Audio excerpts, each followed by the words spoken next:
Hi, folks. Hope you're doing well. It's just gone 3 p.m. on the 19th of July 2020. So I'm struggling to read the date because I've got the glasses on so I can read the word. Of course, glasses have short sight, not long sight. Anyway, so it's Matthew 14 today. Now, I've got a bit confused there because I know that how Matthew 14 starts. I've spoken about that. I remember speaking about it. So I had to check Matthew 13 to see, did I make a mistake with Matthew 13? Did I actually have that in there? No, I don't think I did. I don't think I did. So I was all ready to delete Matthew 13 and do Matthew 13 all over again because I thought I made a mistake in it. I don't think I did. I listened to it at the start of it and it seemed to be correct and accurate as to what is on Matthew 13. So I know at some point I've gone through Matthew 14. When? I don't know. But I have. I've spoken about certainly the first 12 episodes of Matthew 14. Yeah, weird. Anyway, okay, so Matthew 14. Herod heard the reports of Yeshua and said to his servants, "This is John the Baptist, who is risen from the dead.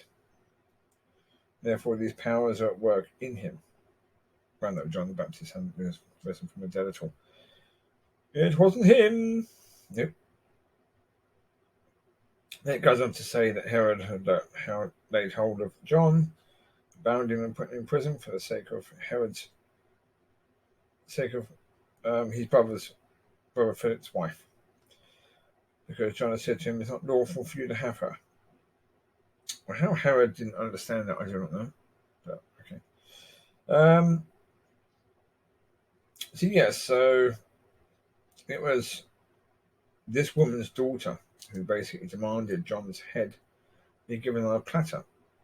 So on Herod's birthday, because he wanted to please the girl, maybe he wanted the girl as well as the mother.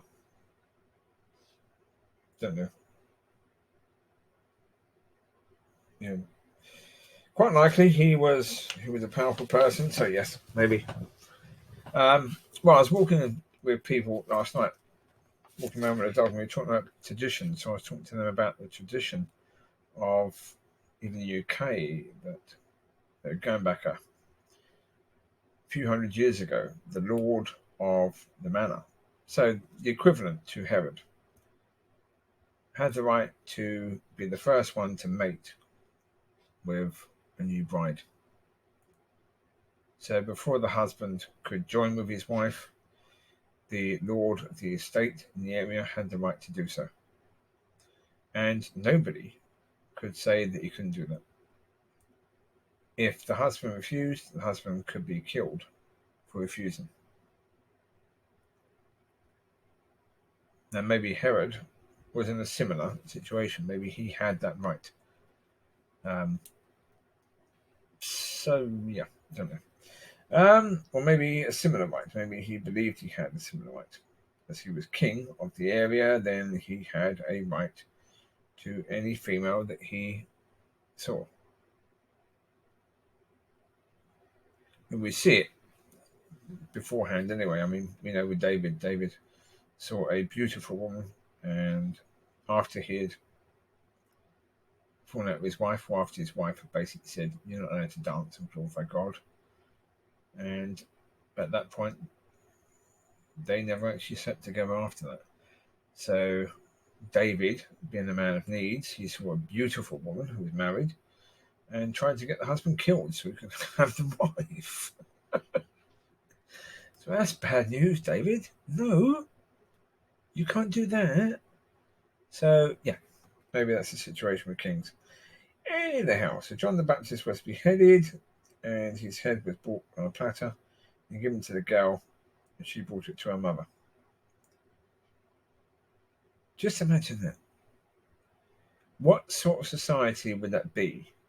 What sort of way of life would that be? Where you would be delighted that somebody's head would be brought to you on a platter. What a sick society that was. Truly sick society, because I mean there are societies now where that could happen. Saudi Arabia, places like that could happen. Places like Pakistan where you got the honor killings, where there was a father who killed his young daughter, um, chopped her head off, beheaded her in her own bed. It's an honor killing. How can you do that? Of the many things, I mean, killing somebody is, you can understand how some people might do that. Poisoning is one option. Shooting, stabbing, yep, okay. Beheading, that's a completely different level. A completely different level of psychopath. To be able to behead somebody. I just don't get how you could do that. I mean, I know it was a case of beheadings were common way of execution. Again, insane. And people used that in the UK.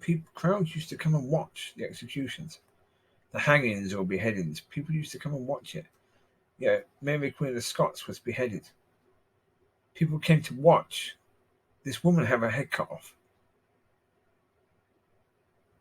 That's why I say we've got this judging culture. Look at today and look at the past and be thankful that we're not there. Stop judging today. Be thankful that we're not living in those days, that you weren't born then, because if you were born then, you would have been in big trouble. You wouldn't have had the life you have now. That's a certainty. Any the hell. Let's move on with Matthew 14. There you go. Well, because basically, when I read that someone had his head cut off, and was presented, it's like a prize. Oh my Lord. That is sick. How people can just read past that and read to the next the next verse, I do not know. Yeah. Because the next verse after that, it says that the head was brought on a platter to the girl and brought to the mother. And then it said, then his disciples came and took away the body and buried it. Yeah, but the head as well, or just the body? It doesn't matter, he's dead. Once he's dead, he doesn't need his head anymore. That's a good point. When you're dead, you don't need your head. There you go, little one there. Oh, dear. Then it says, when Jesus heard it, he departed from there by a boat to a deserted place by himself. So when he heard about John the Baptist dying, he departed from there by a boat to a deserted place by himself. Doesn't say why. Why? Was it to pray? Was it to weep? Was it to, why? He doesn't say that. It just said, but when the multitude heard it, they followed him on foot from the cities. So it's like, why did he go to that place when he heard about John the Baptist dying? He knew it was going to happen. He knew that his head was going to be presented to the girl and the mother. So why did he go there? If he went there to weep for John the Baptist, if he went there to weep for the mother and the child, that they have that sort of understanding that it's perfectly okay to do that. Why? He heard it. He departed from there by a boat to a deserted place by himself. Right? Why? A simple why. Why would he have done that? We know in other scriptures, when we read that the Lord goes somewhere, we understand why he went there. He went there to pray. He went there to have peace, to get away from the multitude. Blah, blah, blah, blah. There's always, or usually, some explanation. This is no explanation. So, Anyway, right, okay. And when Yeshua went out, he saw a great multitude, and he was moved with compassion for them and healed the sick. Then when it was evening, his disciples came and said, this is a deserted place, and the hour is late. Send the multitudes away. that they may go into the villages and buy themselves food. The disciples are assuming that the multitudes have money for food, and that they'll be able to go into the villages and buy food at some night. Because if it's already late in the day, chances are they wouldn't be able to buy food. I mean, if most places had markets, the markets will probably be closed. Anyhow, so the Lord said, they do not need to go away. You give them something to eat. So the disciples now are going, excuse me? What? There are thousands of people here, and you want us to feed them? From what? So they say, they then reply to the Lord, we have here only 5 loaves and 2 fish.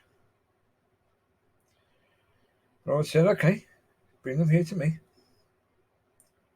Then he commanded that the multitudes to sit down on the grass, and he took up the 5 loaves and the 2 fish, and looked up to heaven. He blessed and broke them and gave the loaves to the disciples, and the disciples gave to the multitudes, and they all ate and were filled. Then they took up 12 baskets, full baskets of fragments that remained. Again, fragments. What? Bits of fish and bread. Couldn't it just say bits of fish and bread? Yeah, probably. And those who were eating were about 5,000 men, besides women and children. So obviously 5,000 men and probably around about the same amount of women and maybe 1,000 children. So maybe 11,000 people ate, and there were still massive amounts of leftovers. So then Yeshua made his disciples get into the boat and go with him to the other side while he sent the multitude away. He sent them away fed. They had full bellies. They were quite happy. That's good. And when he sent the multitude away, he went up to the mountain by himself to pray. When the evening came, he was alone there. But the boat now was in the middle of the sea, tossed by waves and the wind. Oh. Yeah, there we go. Oh, this one. Yeah, Peter. Peter is coming. When the disciples saw him walking on the sea, they were troubled, saying, is this a ghost? And they cried out for fear. See what I mean? In the last one, in Matthew, the Lord was saying the multitudes are giving parables because they hear but do not hear, see but do not see, etc., etc. And here we have the disciples. Yeah, they see the Lord coming. They've been with the Lord. They've seen his miracles. They've seen what he's done. They sort of have a glimpse of him. And they assume it's a ghost. That the Lord has basically left them on a boat for a ghost to come and attack them. Crazy. Oh, geez. 1 second. Phone ringing again. So that's someone ringing up about pups, even though I've actually put on the advert that there's only 2 pups and there's 60 people interested. So I've basically put on the ad, please don't contact me anymore. Yeah, I can't do anything. There's 60 people in front of you. Yeah, there's only 2 pups. The likelihood that you're going to get a pup by contacting me now is incredibly slim. But people are still contacting me, so there you go. Anyway, right, we were at this point where, Yeshua is walking across the water, and for some reason, disciples who are, more understanding than the multitude. So really, how incredibly ununderstanding would the multitude have had to be? They think it's a ghost. They think that the Lord, who has done marvelous things, would send a ghostie to attack them on a boatie. So they cry out in fear. But immediately Yeshua spoke to them, saying, be of good cheer, it is I. Do not be afraid. And here we have Peter. And Peter answered him and said, Lord, if it is you, command me. Command me to come to you on the water. Oh, dear. He didn't really think much about it, did he, before he said it?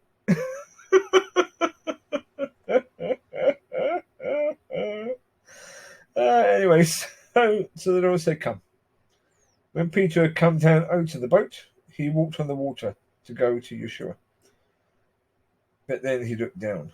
He saw that the wind was boisterous. He was afraid and began to sink.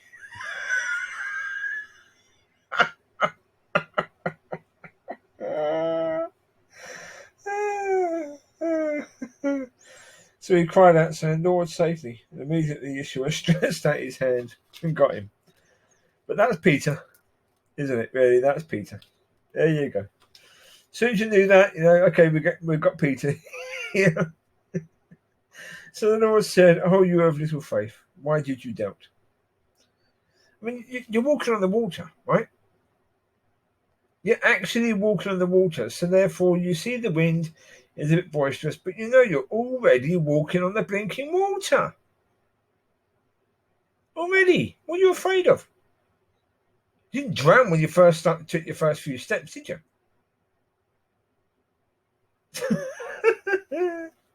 Anyway, yeah. So, yeah. And those who were in the boat came and worshipped him, saying, "Truly, you are the Son of God." Yeah. But then none of them, the others in the boat, said, "Well, we'll come and walk to you as well.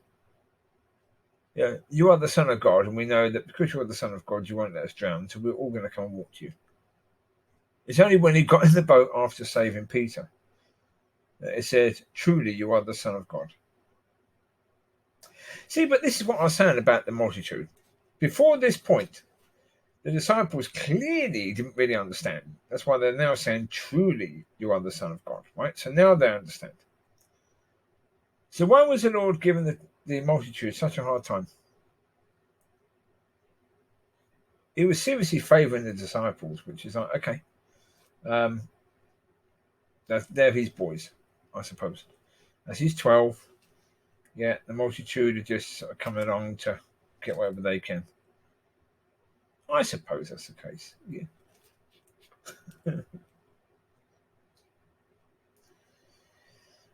Dear. When they crossed over, they came to a land of whatever that place is. Gennesarret.